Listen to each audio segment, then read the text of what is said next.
فأنا ناصح لإخواني بالصدع بالحق، تبيض وجوههم. السكوت في مسألة الحزبية يضرها، فاصدع بما تؤمر وأعرض عن المشركين. سلامي على دماج ورجالها والشيخ يحيى ودار العلم يا سعد بانيها.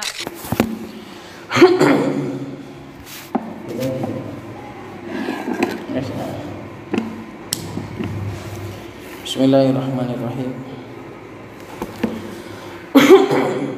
Innal hamdalillah nahmaduhu wa nasta'inuhu wa nastaghfiruh wa na'udzu billahi min shururi anfusina wa min sayyiati a'malina. May yahdihillahu fala mudilla lahu wa may yudlil fala hadiya lahu. Wa asyhadu an la ilaha illallah wahdahu la syarika lahu wa asyhadu anna Muhammadan abduhu wa rasuluh sallallahu alaihi wa ala alihi wasallam. Amma ba'd. Pada pertemuan yang lalu sudah kita ambil tentang fadlu Khadijah binti Khuwailid, keutamaan Khadijah radhiyallahu taala anha. Kemudian juga merembet kepada keutamaan Aisyah sebagai perawi hadis dari kalangan muksirin. Qalat Ummu Abdillah wafaqahallahu taala wa hakadha baqiyatu zaujatin Nabi sallallahu alaihi wasallam. Demikian pula istri-istri Nabi yang lain ridwanullah ta'ala alaihin, mereka semua adalah wanita teladan yang seharusnya seorang wanita muslimah mencontoh mereka, berusaha dan menginginkan untuk mencontoh mereka. Wa Ummu Sulaimin al-mar'atu at-taqiyatu allati kana mahruha al-islama.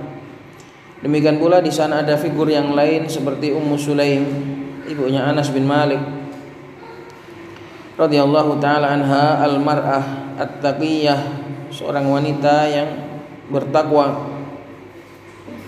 Allati kana mahruhal Islam, yang dahulu beliau ketika menikah dengan Abu Thalhah, ayah sambungnya Anas.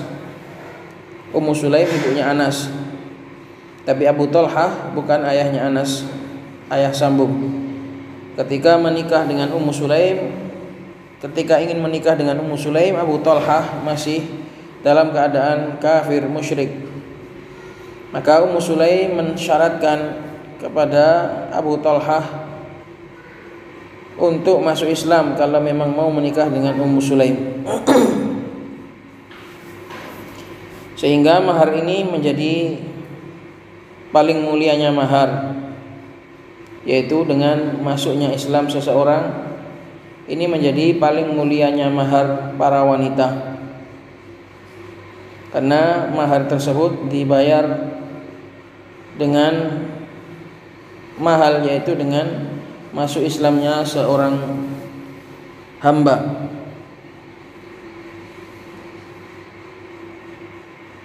Maka itu juga termasuk figur wanita, figur Ummu Sulaim radhiyallahu taala anha.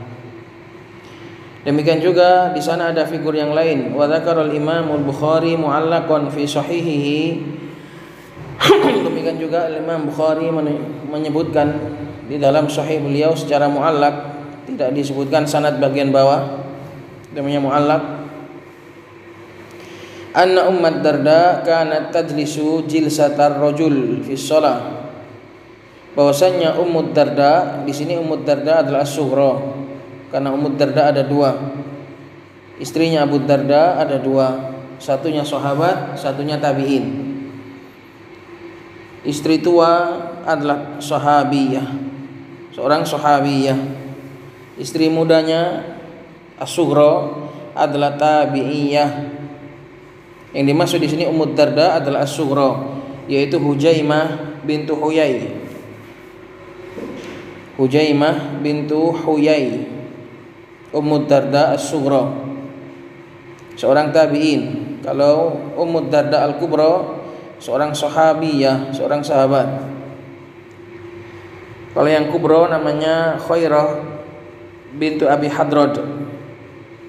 Khairah bintu Abi Hadrad itu Ummu Darda al-Kubra. Adapun di sini adalah Ummu Darda as-Sughra, adalah seorang tabi'iyah, Hujaimah bintu Huyai. Ini juga termasuk wanita teladan, Ummu Darda as-Sughra. Disebutkan oleh Al-Imam Al-Bukhari dalam bab duduk ketika sholat. Dalam bab duduk ketika sholat, dahulu Ummu Darda kanat tajlisu jilsatar rajul. Dahulu Ummu Darda duduk seperti duduknya laki-laki, itu duduk bersila. Kanat tajlisu jilsatar rajul maksudnya adalah mutarabbi'an kalau laki-laki, yaitu duduk bersila. Fi sholati, di dalam sholat. Dan itu menyelisihi atau diperselisihkan oleh para ulama hukum duduk di dalam sholat, baik itu duduk tahiyat ataupun duduk baik tahiyat awal maupun tahiyat akhir diperselisihkan. Ada yang mengatakan, Ibnu Abdul Bar mengatakan ijma, ulama ijma tidak boleh duduk bersila kecuali bagi orang yang sakit. Tapi Ibnu Hajar mengatakan madhabnya jumhur hanyalah sunnah, duduk keadaan tawarruk atau iftirosh itu hanyalah sunnah. Itu madhabnya jumhur, kata Ibnu Hajar. Adapun Al-Imam Ibnu Abdul Bar mengatakan duduk di dalam sholat tidak boleh bersila secara ijma.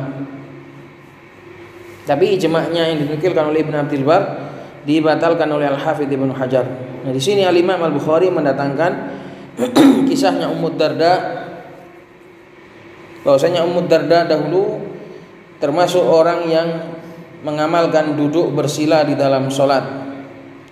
Wa kanat faqihatan, ini yang diinginkan. Wa kanat, beliau adalah seorang yang faqih, bukan seorang yang bodoh, tapi seorang wanita yang faqihah, yang pandai. Ucapan wa kanat faqihatan ini bukan ucapannya Al-Imam Al-Bukhari, melainkan ucapannya Makhul, rawi dari Ummu Darda. Wa kanat faqihatan ini adalah ucapannya Makhul, bukan ucapannya Al-Imam Al-Bukhari. Nah, syahidnya di sini bukan masalah duduk di dalam sholat, tapi ucapan wa kanat faqihah, seorang wanita yang faqih, seorang wanita yang pandai. Ini adalah tauladan. Ini adalah teladan yang baik bagi wanita. Ini salah kalau koma, ini yang benar titik. Selesai di sini. Qalat, figur yang lain, wa ata ba'du nisa'is sahabah faqulna ya Rasulullah. Figur yang lain adalah sebagian para sahabat. Wa ata ba'du nisa'is sahabah, datang sebagian wanita sahabah, sahabiyat. Faqulna, mereka mengatakan, ya Rasulullah, ghalabana 'alaika rijal. Ya Rasulullah, kami telah dikalahkan oleh para laki-laki untuk menimba ilmu kepadamu. Ghalabana 'alaika, dalam bab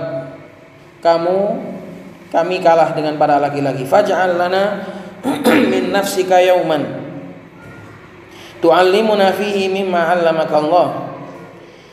Maka kalau gitu buatkanlah bagi kami dari dirimu sendiri, khusus privat, suatu hari yang kau pada hari tersebut mengajarkan kepada kami dari apa-apa yang telah diajarkan oleh Allah kepadamu.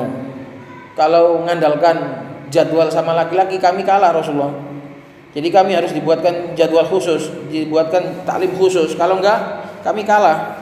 Kalau mengandalkan kamu mengajarkan laki-laki, terus kita disuruh bareng dengan mereka, ya pasti kalah kami.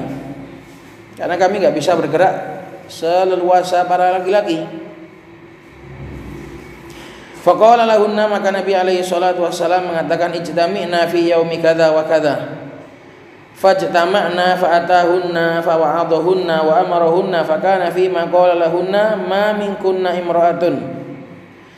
Maka Nabi alaihi salatu wassalam mengatakan ijtami'na fi yaumi kadza wa kadza, berkumpullah pada hari kadza wa kadza, ditentukan oleh Nabi alaihi salatu wassalam, berkumpullah kalian pada hari ini atau hari itu. Fajtama'na, maka mereka pun berkumpul. Fa'atahunna, maka Nabi datang kepada mereka. Fawa'adahunna, Nabi memberikan wejangan kepada mereka. Wa amarahunna, dan memerintahkan kepada mereka. Fakana fima qala lahunna, maka di antara apa yang dikatakan disampaikan oleh Nabi kepada para wanita tersebut, ma minkunna imra'atun, tidak ada seorang wanita pun dari kalian tuqaddimu baina yadayha min waladiha salasatan, dia mengikhlaskan, tuqaddimu mendahulukan, mempersembahkan, maksudnya mengikhlaskan untuk mendahului dia dari anaknya meninggal, mengikhlaskan anaknya meninggal sebanyak 3 anak. Illa kana laha hijaban minan nar, kecuali hal itu akan menjadi penghalang bagi dia dari api neraka. Faqalat imra'atun, maka seorang wanita mengatakan wathnain, 2 juga wahai Rasulullah. Faqala wathnain, 2 juga enggak apa-apa. Seorang wanita yang mengikhlaskan 2 anaknya meninggal, maka itu akan menjadi penghalang baginya dari api neraka. Wa kana Rasulullah sallallahu alaihi wasallam harisan ala isma'. Syahidnya dari hadis ini adalah semangatnya mereka di dalam ta'lim. Semangatnya para wanita sahabat di dalam ta'lim. Semangatnya mereka di dalam mencari ilmu. Maka ini adalah figur. Ini adalah teladan. Wa kana Rasulullah sallallahu alaihi wasallam harisan ala isma'ihinnal khaira. Dahulu Nabi sallallahu alaihi wasallam semangat untuk memperdengarkan kepada mereka kebaikan berupa ilmu. Fakana yakhussuhunna bitadhkir. Maka Nabi sallallahu alaihi wasallam mengkhususkan, membuat privat, mengkhususkan bagi mereka untuk diingatkan. Sebagaimana dalam khutbah Id, Nabi mengkhususkan datang langsung kepada barisan wanita. An Ibnu Jurayj an Atha an Jabir bin Abdullah annahu qala qama an-nabiy sallallahu alaihi wasallam yaumal fitr. Dari Jabir bin Abdullah, Nabi sallallahu alaihi wasallam pernah berdiri pada hari Idul Fitr. Fa shalla fa bada'a bis shalah tsumma khataba. Maka beliau pun salat, kemudian beliau memulai rangkaian acara hari raya adalah dengan salat, kemudian baru khutbah. Bukan dengan khutbah dulu, tapi dengan salat dulu. Falamma faragha nazala fa'atan nisaa, maka tatkala Nabi setelah khutbah, beliau turun dan mendatangi lagi para wanita. Fadzakkarahunna wa huwa yatawakka'u ala yadi Bilal. Maka Nabi alaihi salatu wassalam mengingatkan para wanita, memberikan wejangan dalam keadaan beliau bersandar pada tangannya Bilal. Wa Bilalun basitun thawbahu yulqi fihi nisa'u as-sadaqah. Sementara Bilal membentangkan bajunya supaya para wanita itu melemparkan sedekah mereka berupa anting-anting, berupa emas, perhiasan mereka dilemparkan langsung pada saat itu. Tapi di sini Nabi alaihi salatu wasallam memang benar-benar hanya sekedar mengingatkan, bukan melucuti mereka, bukan memaksa mereka. Tidak sebagaimana zaman sekarang yang dipraktekkan oleh sebagian orang, dilucuti secara paksa, dilucuti dengan setengah terpaksa. Enggak, Nabi di sini alaihi salatu wasallam murni menganjurkan.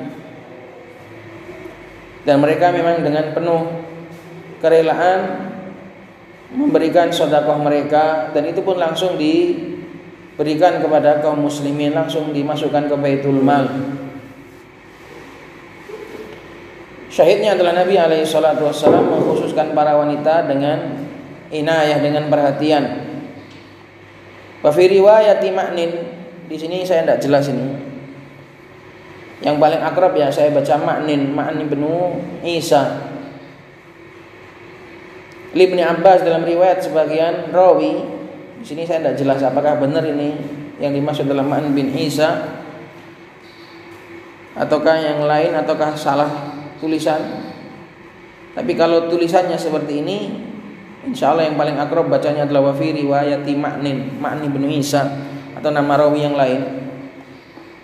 Dalam riwayat sebagian riwayat milik Ibnu Abbas dari Ibnu Abbas, kan tadi kan hadisnya Jabir. Ada juga datang dari Ibnu Abbas. Fadhanna annahu lam yusmi'in nisaa. Dalam keadaan Nabi SAW ketika khutbah itu beliau mengira para wanita enggak dengar. Beliau enggak memperdengarkan khutbah beliau kepada para wanita. Akhirnya fa wa'adahunna wa amarahunna bis shadaqah. Maka Nabi pun memberikan wejangan lagi dan memerintahkan mereka untuk sedekah. Kalau zaman sekarang sudah ada speaker, ya sudah cukup. Dahulu Nabi mengira suara beliau di depan tidak didengar oleh para wanita, akhirnya beliau mengkhususkan datang lagi kepada para wanita dan memberikan wejangan. Wa qala Ibnu Jurayj li atara haqqan 'alal imami yudzakiruhun faqala innahu la haqqun 'alaihim wa ma lahum la yaf'alunahu. Berkata Ibnu Jurayj, salah satu rawi dari hadis ini kepada Atara haqqan 'alal imami yudzakiruhun, apakah kau melihat seorang imam itu butuh untuk mengingatkan wanita secara khusus? Faqala innahu la haqqun, kata Atha, ya layak sekali, perlu sekali bagi seorang imam untuk mengingatkan mereka. Wa ma lahum la yaf'aluna, namun kenapa mereka enggak melakukannya? Idzan al-amru laisa khassan bi Rasulillah sallallahu alaihi wasallam. Maka jika demikian, perkara ini tidaklah khusus bagi Nabi alaihi salatu wasallam, dan ini umum. Para dai disuruh untuk memberikan wejangan kepada para nisa. Fayam bagi an ya'tani al-ulama wa auliyaul umur bin nisa. Maka sepatutnya bagi para ulama dan juga para penguasa atau auliyaul umur, orang-orang yang memegang kendali, untuk memperhatikan para wanita. Banyak wanita yang terlantar, tidak terurus. Maka bagi para ulama untuk mengkhususkan atau memperhatikan mereka dengan taklim, dengan inayah dan yang semisalnya. Kama i'tana bihinna Rasulullah sallallahu alaihi wasallam wassalafus salih. Sebagaimana Nabi sallallahu alaihi wasallam dahulu memperhatikan mereka dan juga para salafun salih.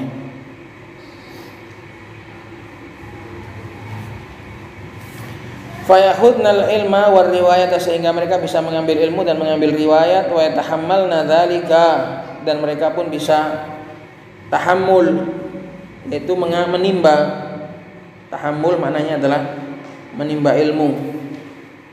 Karrajul, seperti para laki-laki, liyakunna hadiyatin mahdiyatin muhtadiyatin, supaya mereka itu menjadi para wanita yang bisa memberi petunjuk, mahdiyat mendapatkan petunjuk, muhtadiyat tertunjuki dirinya sendiri.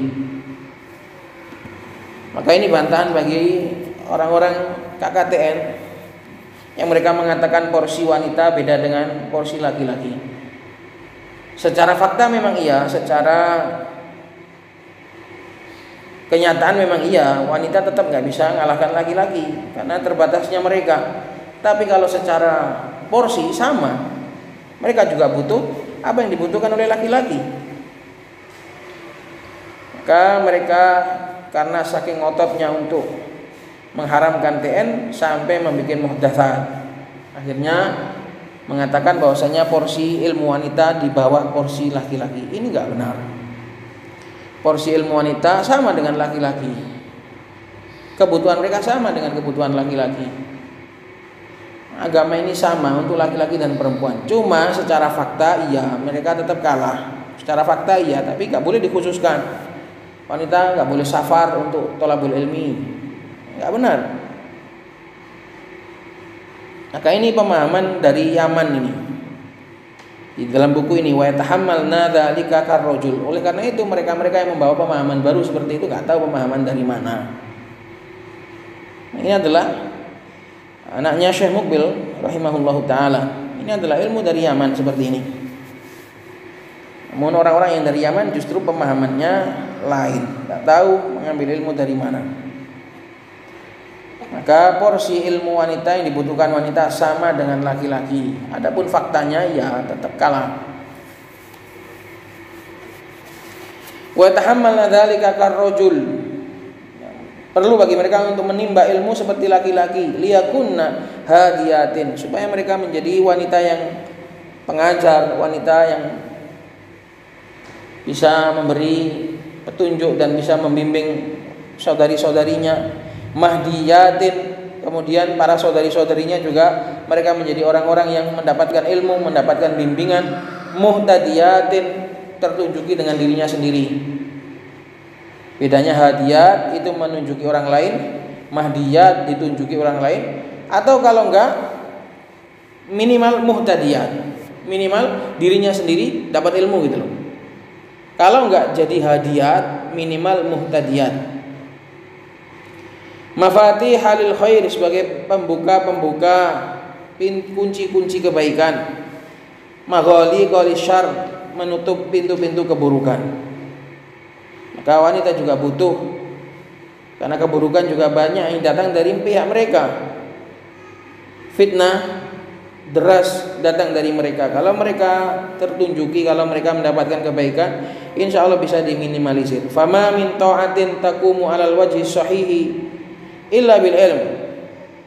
Tidak ada satupun ketaatan bisa tegak selayaknya, sesuai dengan semestinya, kecuali dengan ilmu. Salat butuh ilmu, sedekah butuh ilmu, jual beli butuh ilmu. Semua ketaatan tidak bisa berdiri semestinya, selumrahnya, kecuali dengan ilmu. Wal ilmu min afdalit ta'ati 'alal itlaq, dan ilmu adalah termasuk ketaatan yang paling afdal secara mutlak, karena semua butuh ilmu. Wa hadza ma sarrahat bihi imra'atun 'alimatun wa faqihatun zahidatun ala wa hiya Ummud Darda. Dan inilah juga apa yang sudah ditegaskan oleh seorang wanita yang alimah, yang alim, faqih, zahid, ala wahya Ummud Darda, yaitu adalah Ummud Darda tadi. Fa innaha qalat, karena sesungguhnya beliau juga mengatakan, laqad talabtul ibadata fi kulli syai'in fama asabtu li nafsi syai'an ashfa min mujalasatil ulama'i wa mudzakarotihim. Aku sudah pernah mencoba menjelajahi ibadah semuanya, segala jenis ibadah sudah pernah ku jelajahi, maka aku tidak mendapatkan untuk diriku sesuatu pun yang lebih mengobati asfa, yang lebih mengobati dahaga, lebih mengobati kehidupan daripada berkawan dengan ulama dan mudzakarah, murojaah dengan para ulama. Jadi sama Ummud Darda ini sudah dijelajahi semua, ibadah model seperti apa saja sudah dijelajahi. Tidak ada yang lebih asfa, tidak ada yang lebih mengobati, tidak ada yang lebih menenangkan daripada mujalasah dengan ilmu dengan para ulama. Fama ahwaja nisaa hadhil ayyami li amsalihha, maka alangkah butuhnya para wanita-wanita hari ini kepada orang-orang semisal Ummud Darda, minal murabbiyat, dari kalangan para wanita pendidik, al-alimat, para wanita-wanita yang alim, al-fadilat, wanita-wanita yang mulia, az-zahidat, wanita-wanita yang zuhud. Intah. Maka ini sangat dibutuhkan. Laki-laki banyak, wanita sangat sedikit. Maka nasihat kami kepada para akhwat, para ummat di sini, belajarlah antum dengan ikhlas. Antunna semua belajarlah dengan ikhlas, belajarlah dengan benar, dan amalkan ilmu supaya menjadi wanita yang berguna, supaya menjadi wanita yang berguna. Jalin hubungan yang baik sesama para wanita supaya bisa bahu-membahu di dalam membangun dakwah ini. Dakwah di kalangan para wanita, baik itu di TK atau di asrama, ini butuh ta'akhi, butuh persatuan, butuh persaudaraan. Maka terlalu hina Kalau dakwah yang segini mulianya hanya habis dipakai untuk masalah-masalah sepele, maka nggak layak. Terkhusus bagi para pengajar, tinggalkan masalah-masalah yang sepele, tutup mata, tutup pintu, tutup lembaran buku-buku yang hanya berisi sampah-sampah dunia. Fokuslah untuk membangun dakwah ini. Fokuslah untuk membangun dakwah ini. Terkhusus bagi para wanita yang memiliki kemampuan yang diberikan oleh Allah Subhanahu wa taala, baik berupa kemampuan ilmu, kemampuan waktu, kemampuan tenaga, kemampuan kepedulian. Ini hendaknya saling bahu-membahu. Yang punya ilmu membantu yang punya waktu, yang punya waktu demikian juga berkolaborasi dengan yang punya tenaga, yang punya kepedulian. Yang kurang dilengkapi, saling melengkapi. Yang lebih melengkapi yang kurang dilengkapi yang lebih. Dengan itulah dakwah itu bisa terjalin dengan baik. Alhamdulillah, kita para pengurus laki-laki senantiasa memohon kepada Allah agar Allah Subhanahu wa taala melanggengkan kondisi kita. Kita seperti itu. Saya dan guru-guru yang lain semoga bisa saling melengkapi. Mana yang saya bisa tak lakukan, mana yang antum bisa, yang saya nggak bisa, tolong dipenuhi. Gitu. Jadi di pengurus laki-laki juga seperti itu. Yang punya kelebihan melengkapi yang punya kekurangan. Yang kurang kita bantu naik, bukan malah dipijak. Bukan malah dipijak. Karena kita ingin bahu-membahu, ingin bareng. Yang kamu nggak bisa, kalau saya bisa tak lengkapi. Yang saya nggak bisa, kalau kamu bisa, tolong lengkapi. Seperti itu. Jadi jangan kemudian saling membebankan satu sama lain, jangan saling menyalahkan. Enggak ada. Alhamdulillah sampai sekarang, dan semoga sampai Allah Subhanahu wa taala kehendaki kelanggengannya, semoga seperti itu terus. Guru-guru yang nggak punya waktu di jam-jam yang lain nggak punya waktu, kalau saya punya waktu tak lengkapi. Bismillahi ta'ala. Nanti di jam-jam yang saya nggak punya waktu, mereka punya waktu, biar mereka yang melengkapi. Ketika mereka hadir, ketika saya nggak bisa hadir, dilengkapi mereka. Ketika mereka nggak bisa hadir, saya ada, saya lengkapi. Seperti itulah seharusnya ya ikhwah. Seperti itulah seharusnya. Nanti kalau saya pas absen, kalau yang lain ada, mereka akan naik. Kalau pas yang lain nggak ada, pas saya bisa, saya yang naik. Dakwah ini kita bawa bareng. Dakwah ini kita jalankan bersama. Karena kita berharap semoga jerih payah ini ikhlas. Kita nggak ada gaji, nggak ada bayaran. Kalau nggak ikhlas, rugi, tekor bolak-balik. Terus nggak dapat gaji, nggak dapat bayaran, saya nggak ikhlas. Untuk apa terusan? Maka saya harap juga seperti itu di kalangan para akhwat. Saya doakan kepada Allah Subhanahu wa taala juga semoga bisa langgeng, bisa saling kerjasama, bisa saling tolong menolong. Kesampingkan semua ego, kesampingkan semua kepentingan-kepentingan yang enggak ada manfaatnya kepada dakwah. Utamakanlah dakwah. Ingat dosa-dosamu banyak. Dengan apa enggak kalau enggak kau tambal kecuali dengan berbuat baik kepada dakwah ini. Dakwah ini adalah lahan amal jariyah. Semua orang bisa mengisi kotak amal tersebut. Kita punya kotak amal. Mana kotak amalnya? Ya ini. Tapi segini besarnya ini. Jadi kalau kau bilang kampung baru nggak punya kotak amal, iya nggak punya kotak amal duit. Tapi kotak amal dakwah, alhamdulillah ini segini besarnya. 13 kali 13 meter. Di laki-laki juga 12 kali 20 meter. Itu kotak amal kita. Kita isi. Yang punya waktu ngisi waktu, yang punya ilmu ngisi ilmu, yang punya kepedulian ngisi kepedulian. Itu kotak amal kita. Maka di para wanita juga seperti itu. Hendaknya seperti saling tolong menolong, saling bahu membahu, saling mengedepankan kepentingan dakwah, masalihud dakwah, supaya dosa-dosa kita diampuni oleh Allah Subhanahu wa taala.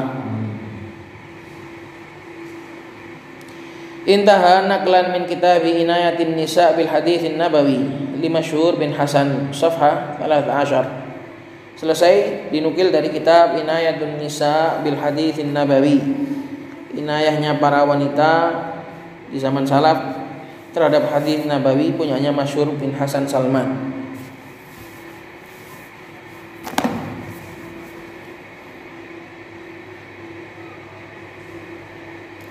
Selesai kita dari bab ini. Qalat al-hirsu 'ala zawaji bil mar'ati shalihati wal aksu.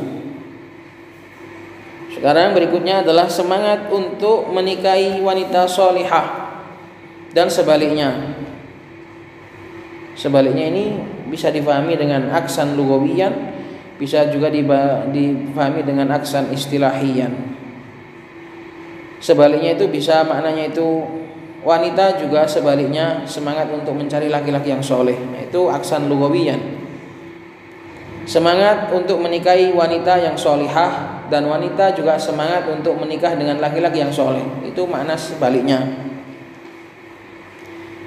Kalau aksan maknanya itu adalah mafhum, maka mafhumnya kalau wanita nggak solihah, ya nggak semangat. Jangan semangat kalau wanita itu juga baik, wanita itu enggak shalihah, ya harganya direndahkan. Itu makna akes. Bisa maknanya itu sebaliknya itu wanita juga semangat untuk mencari laki-laki yang soleh, atau sebaliknya itu kalau enggak shalihah ya jangan disemangati gitu loh. Jadi bisa dua-duanya. Jadi wanita shalihah itu harganya mahal. Qala al-Imam al-Bukhari rahimahullahu taala al-mujallad at-tasi' safhah 132 hadatsana Musaddad qala hadatsana Yahya an Ubaidillah annahu qala hadatsani Sa'id bin Abi Sa'id an Abi Hurairah radhiyallahu taala anhu an Nabi sallallahu alaihi wasallam annahu qala tunkahul mar'atu li arba'.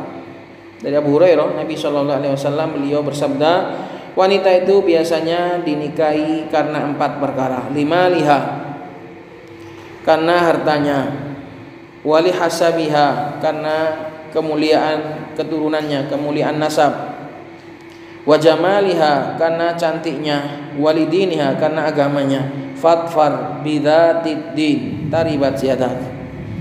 Maka carilah, fatfar, menangkanlah. Nabi SAW pakai fatfar, artinya menangkanlah. Menanglah dirimu mendapatkan wanita yang punya agama. Taribat yadak, niscaya kau akan bahagia. Taribat yadak artinya adalah kau akan bahagia. Qalat wa akhrajahu Muslimun al-mujallad tsani bi raqam hadits 1086. Qalat makna al-hadits, makna hadis ini adalah annan nasa yatafawatuna fi ikhtiyariz zaujah ala arba'ati asnaf. Bahwasanya manusia itu berbeda-beda, beragam di dalam mencari kriteria istri mereka. Ikhtiyariz zaujah ala arba'ati asnaf, terbagi menjadi 4 golongan. Qalat faminhum man yarghabu fi dzati, ini salah kayaknya, bukan fi dzatid din, fi dzatil mal kayaknya. Fi dzatil mali wal ghina. Di antara manusia, di antara laki-laki ada yang mencari wanita yang memiliki harta dan kekayaan. Ad-din di sini kayaknya salah, karena din itu nanti yang paling belakang. Wa minhum man yarghabu fi dzatil hasab wa huwa syaraf. Di antara manusia, di antara laki-laki juga ada yang menikah senang fi dzatil hasab, bagi mencintai wanita yang punya keturunan, garis keturunan yang mulia. Wa huwa syaraf, yaitu kemuliaan keturunan. Wa minhum man yarghabu fi dzatil jamal. Di antara laki-laki juga ada yang mencintai wanita cantik. Ini mayoritas, walaupun enggak semua. Wa minhum man yarghabu fi dzatid din. Ada juga laki-laki yang mencari agamanya yang baik. Ini minoritas, ini jarang katanya. Ini yang paling sedikit. Karena Nabi menaruh paling belakang, walidiniha, paling sedikit ini. Laki-laki yang mengutamakan wanita memiliki agama ini yang paling sedikit. Ada juga laki-laki yang nggak tahu kenapa dia tiba-tiba mencintai. Ada juga cinta tanpa alasan. Itu laki-laki yang paling bodoh. Kamu kenapa mencintai fulan? Lambo pancen cinta kok. Aku yang ngerti elek apa tapi aku seneng piye. Wah, paling bodoh. Laki-laki paling bodoh. Akhlaknya buruk, ininya enggak ada. Pokoknya aku seneng kok. Ini laki-laki yang paling bodoh. Wanita juga seperti itu. Sama ini. Wanita juga seperti itu. Cuma di sini disebutkan wanita dinikahi karena memang seringnya itu laki-laki itu milih. Wanita itu biasanya nurut. Wanita itu nurut walinya.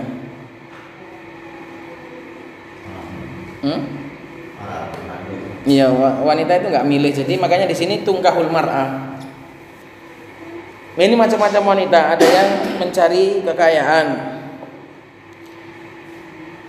Ada yang mencari kekayaan. Kok yang lanang wis tuwa, wis loro kabeh, ora iso mergawe, golek bojo apa meneh kan golek bojo sugih.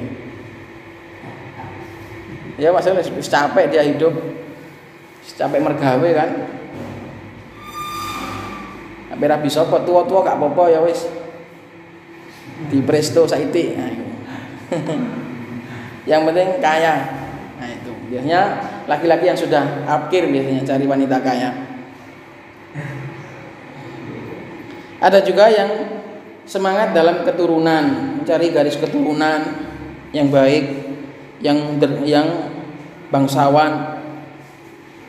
Ada juga yang sebatas mencari kecantikan. Ada juga yang mengutamakan agama. Agama di sini maksudnya adalah nurut. Baik agamanya itu yang mencakup ilmu. Jadi kriteria wanita beragama itu sendiri nanti ada beberapa ciri-cirinya. Tidak mutlak pandai, nggak harus pandai. Wanita yang beragama itu nggak harus pandai,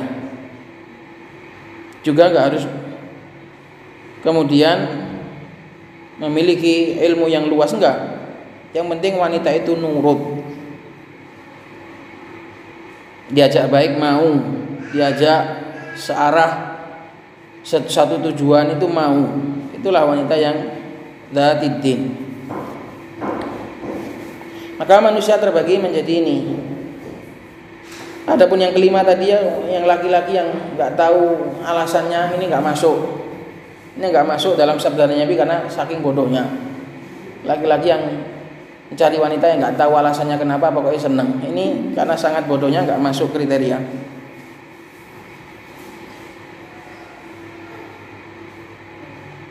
Cinta yang buta, cinta bodoh, bukan cinta buta, cinta bodoh. Qalat wa ikhtiyarul mar'ah li ajli maliha idza lam takun mutahalliyatan bittaqwa. Sekarang memilih wanita kalau hanya sebatas hartanya, apabila dia tidak mutahalliyah, tidak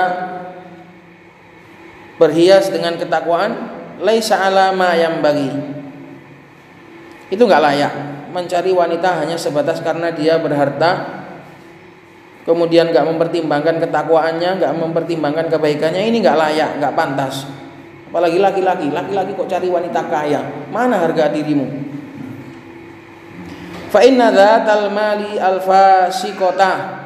Bacanya al-fasiqata karena naat ke dzata bukan ke al-mal. Fa inna dzatal mali al-fasiqata tata'ala wa turidu an takuna lahal hurriyatu al-mutlaqah. Karena sesungguhnya wanita yang memiliki harta, kalau dia itu fasikoh, maka dia akan tata'ala, dia akan meninggi, maya. Tata'ala itu maya. Wa turidu an takuna, dan dia ingin bagi dia kebebasan yang mutlak. Orang dia yang megang harta. Wa an yakuna zaujuha abdan laha, dan dia ingin suaminya itu menjadi budaknya. Suaminya menjadi budak karena harta yang megang dia. Wa taftakhiru alaihi, dan juga wanita tadi juga akan berbangga kepada laki-laki tersebut. Walisanu haliha, sedangkan keadaannya, lisan keadaannya akan berkata, rubbama yakunu bilisanil maqal, bahkan mungkin sampai terucap dengan lisan mulut. Walisanu haliha, ini khabarnya belum disebutkan, takulu gitu, ada khabarnya yakul. Keadaan dia, lisan keadaan dia, bahkan anak-anak jangan rame. Siapa yang lisanu haliha, lisan keadaannya, bahkan mungkin bisa sampai dengan lisan ucapan akan mengatakan, ini takulu, ada khabarnya yang disembunyikan, takulu mengatakan, ayyuhal munkihu ats-Thuraya Suhailan amrakallahu, bisa amrakallahu, bisa amrakallaha, kaifa yaltaqiyani. Ini adalah bait syairnya Umar ibnu Abi Rabi'ah. Ini adalah bait syairnya Umar ibnu Abi Rabi'ah. Dia sedang sakit hati karena kekasihnya dinikahi orang laki-laki yang enggak sekufu, yang enggak pantas. Umar ibn Abi Rabi'ah menuliskan bait syair berdarahnya karena dia marah kekasihnya dinikahi oleh laki-laki yang enggak sepadan. Maka dia pun membuat sindiran dalam bait syair ini, ayyuhal munkihu ats-Thuraya Suhailan, wahai seorang laki-laki yang menikahkan bintang Thuraya dengan bintang Suhail. Thuraya itu nama bintang, Suhail juga nama bintang. Dan ini namanya kinayah, ini adalah sindiran. Bisa yang dimaksud Thuraya di sini adalah wanita kekasihnya itu. Suhailan adalah seorang laki-laki yang menikahi si wanita tersebut. Wahai wali, wahai orang yang menikahkan bintang Thuraya dengan bintang Suhail, amrukallahu, sungguh demi Allah, kaifa yaltaqiyani, bagaimana mungkin mereka berdua kok bisa ketemu. Hiya syamiyatun idza mastahallat wa Suhailun idza istahalla yamani. Dia akan berada di Syamiyah, arah Syam, ai fi shimal, yaitu di utara. Jadi mengartikannya hiya syamiyatun, maksudnya adalah dia berada di utara. Bintang Thuraya itu berada di utara. Idza mastahallat, apabila dia itu terbit. Ma di sini zaidah, idza stahallat, idza mastahallat. Sementara si Suhail, bintang Suhail, idza stahalla, apabila dia terbit, Yamani, berada di arah Yaman, yaitu selatan. Bagaimana bintang utara ketemu bintang selatan ini, gimana? Enggak cocok, kata si syair ini. Sing wedok wapi, sing lanang welek cowah, katanya gitu. Enggak cocok blas. Ini marah ini si syair ini gara-gara kekasihnya dinikahi orang. Enggak cocok sama sekali. Hiya syamiyatun idza mastahallat wa Suhailun idza istahalla yamani. Itu makna yang benar. Tadi itu saya salah, tak kira hiya syamiyah itu adalah dia itu dari Syam, dia itu wanita Syam. Bukan. Karena Syekh Al-Albani pernah bilang, kalau kamu belum pernah menikah dengan wanita Syam, kamu belum nikah. Tak kira itu gitu. Karena wanita Syam itu istimewa. Tak kira tadi artinya itu hiya syamiyatun, itu artinya dia adalah wanita dari Syam. Karena Syekh Albani pernah bilang gitu, kamu kalau belum menikah wanita dari Syam, kamu belum menikah namanya.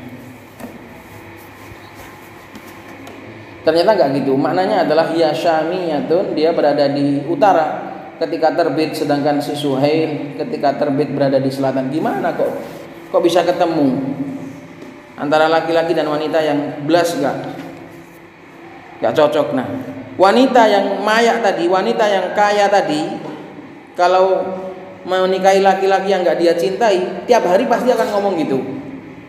Pasti laki-lakinya tiap hari akan jadi bulan-bulanan, pasti akan jadi ejek-ejekan terus. Seakan-akan gini, aku ini kok dinikahi sama Suhail. Nah itu. Maka dia pun akan mayak, akan mengejek suaminya terus tiap hari. dengan lisan hal, dengan lisan keadaan, atau bahkan dengan lisan ucapan. Dia akan mengejek suaminya bagaikan babu. Maka laki-laki kalau hanya mencari wanita yang berharta seperti itu, dijadikan babu, maka jangan sampai. Sudah ada.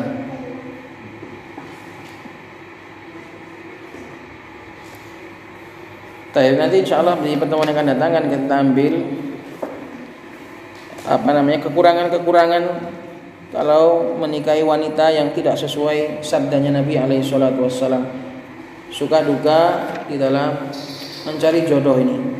Tapi apapun itu, hasil yang kita dapat adalah sudah takdir dari Allah Subhanahu wa taala. Jodoh adalah takdir dari Allah. Semua itu adalah Allah Subhanahu wa taala memberikan. Jadi enggak ada kata enggak cocok, enggak ada. Kecuali dipaksa, lain lagi. Selama itu kau cari dengan pilihanmu, maka itu adalah sudah yang terbaik bagimu. Apa yang Allah Subhanahu wa taala pilihkan, itulah yang terbaik. Supaya tidak ada seorang kemudian menyesali suaminya, aku kok dibojo ngono yo, atau seorang menyesali istrinya, aku kok duwe wong wedok ngono yo. Jangan ada yang seperti itu. Wa sa'an takrahu syai'an wa yaj'alallahu fi khairan katsira.